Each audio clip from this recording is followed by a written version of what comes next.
Everyone, I'm Shuz, creator of Losing Bella, and welcome to our SMAC cast panel. Losing Bella is a Sims voiceover series that reimagines the iconic mystery of Bella Goth's disappearance, but filmed as a true crime documentary. Each character presents their version of events, and you quickly realise that not everyone is telling the truth. The fun part of it is, though, trying to figure out who to trust. Today I'm joined by some of the amazing cast who helped bring this world to life. Now let's get into the juicy questions.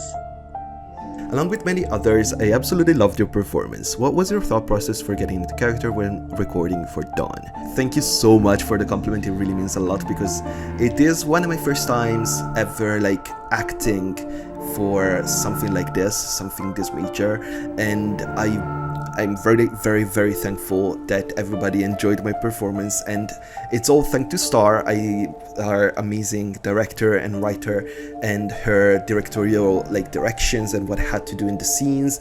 The script was already amazing, and we talked in private about me doing the stereotypical Italian accent, and I think that accent, which I believe I nailed because I'm Italian, born and raised in Italy, so it was easy for me to do a very strong fake Italian accent. That accent really helped me getting into the performance and into the character. I already felt like I was portraying Dawn because in my mind that's how he talks in every iteration of Dawn, but specifically that iteration of a very sexy man whore kind of character, and I thought it really fit very, very well. Was there a scene you particularly enjoyed filming? Did you find any scenes challenging? I just loved doing every scene just because of the crazy accent. I'm gonna talk about the accent a lot, but the accent is really what gave me the power of transforming into Dawn, because he is such an over-the-top character that really helped me. I really enjoyed doing the scenes with the detective. I think those scenes are very fun because there's a lot of contrast between my character, which is so crazy goofy, and the detective that is much more serious. And for challenging scenes, there's definitely a scene that I'm thinking about in the second episode. I'm not gonna go into too much detail, not for spoilers reasons. You have to watch the second episode, but there is a scene that was a little, tough just because of the interaction with the other person. It was very, a little raunchy, a little erotic. I really felt convinced by your character segment due to your great performance. What was going through your mind when recording for Losing Bella? Did you also want to convince the audience to trust your side? Okay, so recording for Layla was a very unique experience to me. So when I did my lines, I really decided to put myself in the shoes of somebody who just lost their best friend. And even though Layla and Bella had a falling out, I wanted to capture the distraught that Layla felt since Bella was still so important to her. With that being said, because Layla is Bella's best friend, I of course wanted to convince the audience that Layla was innocent, because why would Layla, Bella's best friend, lie about any of the information? I really feel like with the friendship they had going on, there was definitely some stuff that Bella told Layla behind closed doors, and I really feel like it would be out of pocket if your best friend lied. What are some tips to get into voice acting? I think the number one thing to remember is that it is acting. So I recommend people take acting classes. If you really want it to be your thing, like I did, I went to college for theater, so I have a degree, but if you have a local community theater, if you want to take some online classes, there's a lot of resources out there. I recommend checking out Global Voice Acting Academy, the Voice Actors Roadmap, and the Voice Acting Club. Those are some good resources to start. They'll give you some suggestions on what kind of equipment to get. They'll be able to help you find some workshops. And in general, it's also probably helpful to watch as much media as you can, and whenever someone says a line, try and say it back. If it sounds really cool, see if you can say it the way they did. Try and figure out, what made that cool, what really made the way they said that resonate. And, or alternatively, if you see a line in a movie or something like that that doesn't quite feel like it fits, then ask yourself why, and how might you have said that differently? But the acting is something I would really encourage people to start with, and then from there, get yourself a Blue Yeti, download Audacity, and keep an eye out for Sims auditions, because there are plenty coming around. This is, of course, where I basically learned how to voice act, so it's a great community, great people here, great people to work with, and getting that experience is going to be really important, especially if you want to take it professional. Morty presents as the grieving, devoted husband, but his son sees another side. How do you think Mortimer sees himself in all this? I think Morty is a pretty sincere guy. I think he's one of those passionate artist types, where it's like he's sincere in the moment, but whether that feeling will carry over to the next moment, proceed with caution. So that's my take. I think he is pretty much genuinely grieving and devoted, and maybe his son is also seeing that there are multitudes to Mr. Goth. Are there any real-life documentaries or shows that influence your story? Oh yeah, 100%. I'm a fan of true crime myself, so the disappearance of Madeleine McCann, Unsolved Mysteries, The Staircase were all major influences. I was especially drawn to how these documentaries presented conflicting narratives, how the truth can feel subjective depending on who's telling the story. And I wanted to bring that same layered perspective into Losing Bella, where every character has their own version of events and the audience is questioning what really happened.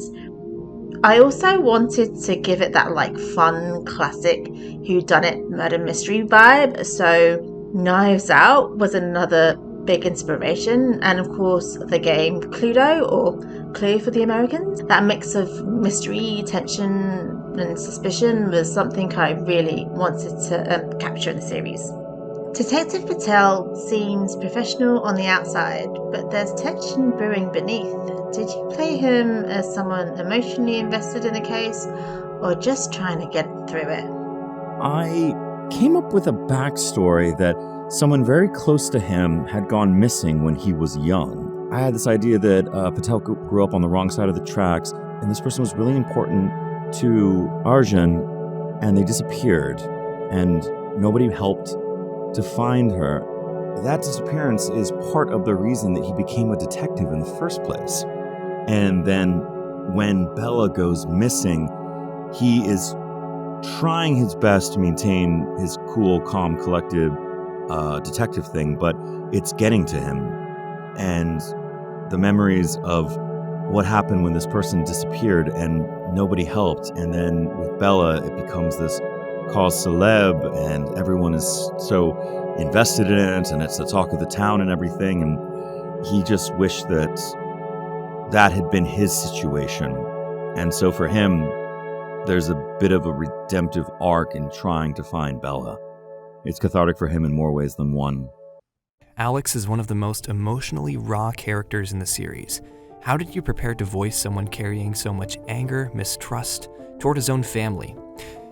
There's definitely a part of me that can relate to Alex's struggles with sort of mental health, and I'm the middle child of the family, so I get what it sort of feels like to be, maybe neglected isn't the right word. You're the child that doesn't get the most attention, like the first child, and not the sort of, you're one of the practice children before the last child, who's usually the most babied. So I have experience in that department, and I could really relate to that character trait.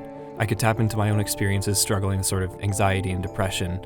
I've been through therapy, so I'm on good, better terms with that, but I was sort of able to tap into that to really try and express the character. Other than that, it was getting inside of his head and thinking, okay, what would I act like? You've experienced this feeling of resentment and neglect by your parents who are famous, and you didn't ask for any of that. And I just sort of, really put it on. Like, I didn't ask for any of that shit. I wanted a normal life, and I was born into fame. What do you think drives Alex? Is he out for revenge, or is he one of the few who sees the truth? Alex, the way I sort of saw his character, he just wanted to wash his hands of the whole business. He was like, I didn't like all of the attention. I didn't like how dirty everything was. Mom going missing and just, being a member of high society. I think he'd just want to distance himself. And I don't know if we mentioned in the epilogue, he kind of gets away from everything.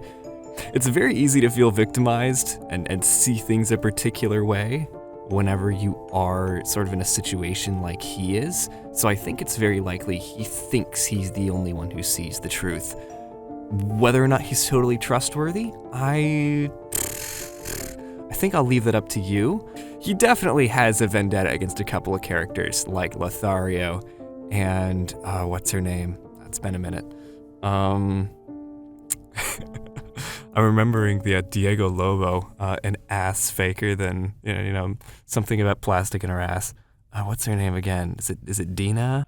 Ugh, as if! No, I'm thinking of Nancy Landgrab. Well, he doesn't like a lot of the people in high society, so I guess you could go either way on whether it's revenge or seeing the truth. I would like to think that his intentions are pure.